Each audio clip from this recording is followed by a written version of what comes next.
You were on Jimmy Kimmel. Jimmy was suspended for a quick spell for some of the things that he's saying. When you look at sort of the assault on free speech, how difficult is that for someone like you, where your line of work is all about being able to express yourself about the things that are going on?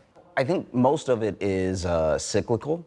So even though like each thing that happens is like sort of unprecedented in the specific instance that it's happening, like an FCC chair or like the president specifically saying this show should be off air or something like that.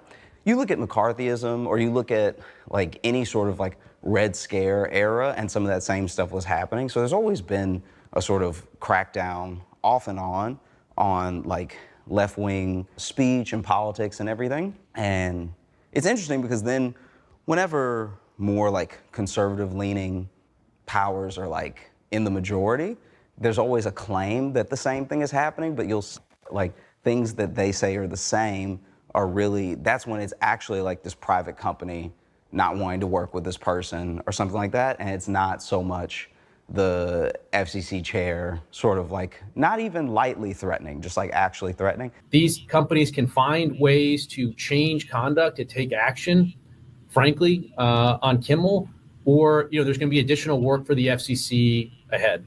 I think it makes all sorts of speech more important, but there's a real like pendulum swing you have to be careful of, because whatever you try to stamp out or silence does end up making that thing more popular. The same way that it's like you're not supposed to smoke until you're a certain age, but then you'll see like teenagers be like, "Hey, do you want some of this?" Because it's the thing you're not supposed to do.